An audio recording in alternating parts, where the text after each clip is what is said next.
Hello everyone, this is Yaqub Ashrafi from Oxfam English program and I would like to welcome to this beautiful video. So make sure that you watch it till end. Dear friends, हम में से बहुत लोग परेशान होते हैं तीन words को यूज़ करने में, how often, how long and what time. तो आज इस तीन छोटे से खूबसूरत एक्सप्रेशंस को के कन्फ्यूजन को हम लोग डाइल्यूट करते हैं। To begin with, let's start with how often. Now, zone of caution, you know, OFTEN can also be pronounced often. बहुत लोग नहीं जानते, अगर किसी को often बोल के देखिए तो फौरन आप पे फ्रॉन अपॉन करेंगे, घूर के देखेंगे किसे उच्चारण भी नहीं आता, लेकिन नहीं, इसके दोनों ही उच्चारण है, often भी और often भी। बहुत सारे ऐसे वर्ड्स हैं जिसके कई उच्चारण हैं। फॉर एन एग्जाम्पल, जैसे आप कहोगे शेड्यूल, इसे आप स्केड्यूल भी बोल सकते हैं और स्केड्यूल भी बोल सकते हैं। वाइटामिन, इसे आप विटामिन भी बोल सकते हैं। In the same fashion this can also be pronounced in two different ways, often and often. हम में से मैक्सिमम लोग ऑफन ही बोलते हैं, इसलिए मैं भी ऑफन ही बोल रहा हूँ। हाउ ऑफन, इसका मतलब होता है कितनी बार। फ्रीक्वेंसी ऑफ एन एक्शन, यानी काम की फ्रीक्वेंसी कितनी हो रही है, कितनी बार। अगर मैं पूछूं आप महीने में कितनी बार फिल्म देखते हैं, आप कितनी बार उसे कॉल करते हैं, आप वहां कितनी बार जाते हैं, आप कितनी बार दिन भर में खाना खाते हैं, ये फ्रीक्वेंसी ऑफ एक्शन के बारे में बताता है कि आखिर वो उसकी फ्रीक्वेंसी क्या है।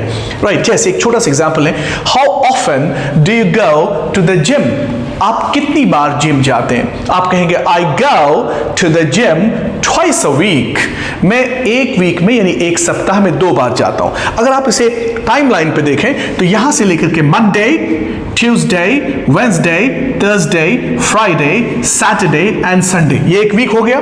तो सप्ताह में 2 बार, इसका मतलब ये हुआ कि वेंसडे को जाए या सैटरडे को जाए या मंडे को जाए या ट्यूसडे को जाए, किसी 2 ही दिन जाएगा। इसका मतलब सप्ताह में वो केवल 2 दिन ये काम करेगा जिम जाने का। तो इसे कहते हैं frequency of time. Is that clear?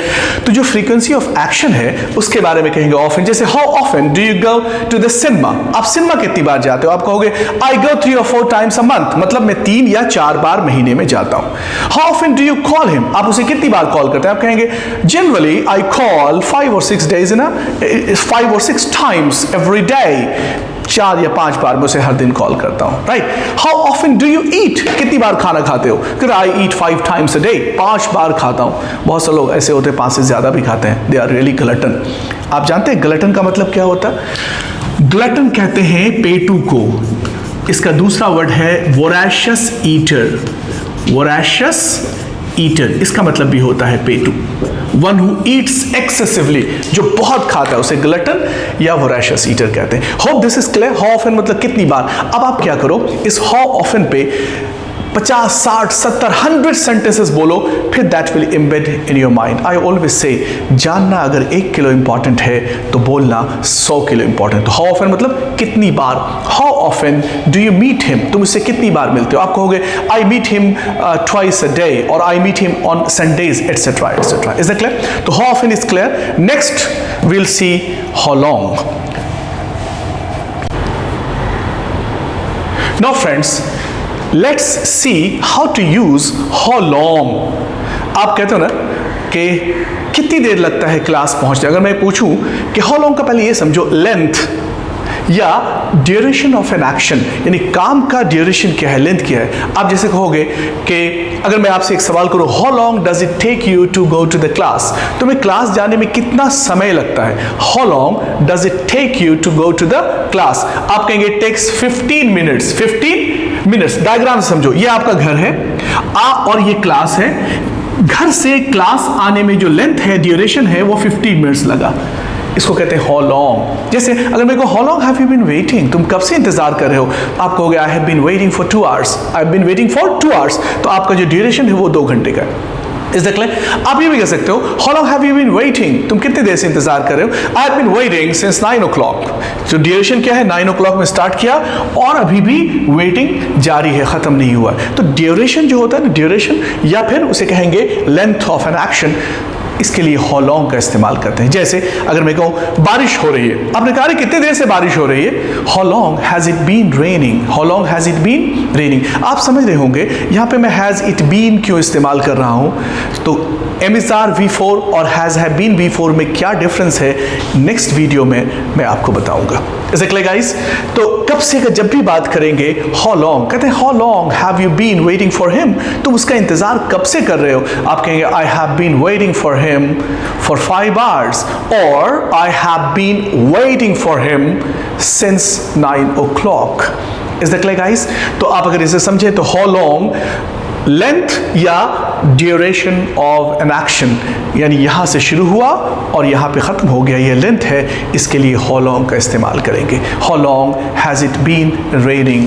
इस क्लियर? अगर कोई पढ़ा कहते how long है, कोई तैयारी कर रहा है किसी चीज़ की, तो आप कहते हो ना तुम कब से तैयारी कर रहे हो, how long have you been preparing for the examination।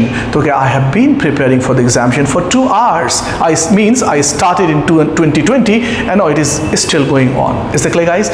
So this is how long। अब next देखते हैं what time।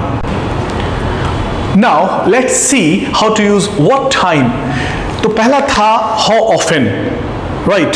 मतलब frequency of an action, कितनी बार, एक बार, 2 बार, 3 बार, 4 बार। उसके बाद था how long, कब से, that is duration या length of time। और तीसरा है what time, what time, किस समय, यानी specific time of an action, यानी जो काम है वो स्पेसिफिकली आप किस समय स्टार्ट करते हैं। जैसे what time do you leave home, आप घर किस समय छोड़ते हैं, तो आप कहेंगे I normally leave around 6 o'clock, यानी 6 बजता है और नॉर्मली आप वहाँ से होते हैं।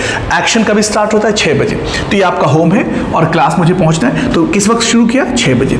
अगर मैं कहूँ what time do you get up, आप किस समय जागते हो, तो आपको I get up at 4:30 in the morning और 4:15 इन द मॉर्निंग। तो specific time of an action, जो खास टाइम शुरू होता है, उसके लिए हम लोग कहेंगे व्हाट टाइम। जैसे अगर मैं कहूँ कि what time will you come, आप किस समय आएंगे, आप कहेंगे आई विल कम एट 4:30। मैं समझ गया आप 4:30 स्पेसिफिक टाइम है, 4:30 में आप पहुंचेंगे, 5 मिनट पहले, 5 मिनट बाद, that's it. Is it clear? अगर मैं कहूँ कि what time does the train come, train किस समय आती है, आप कहेंगे this train comes around 9 o'clock। इसका मतलब स्पेसिफिक टाइम क्या है, 9 o'clock।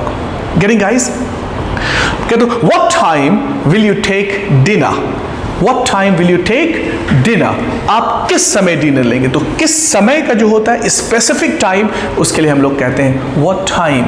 अगर मैं कहूँ what time do you take supper, do you know what is the meaning of supper? SUPPER, सपर। सपर का कोई फिक्स टाइम भी नहीं होता, क्योंकि सपर कहते हैं the last meal of a day, the last meal of a day, पूरे 24 घंटे का जो आखिरी खाना होता है, that is called supper, SUPPER, super.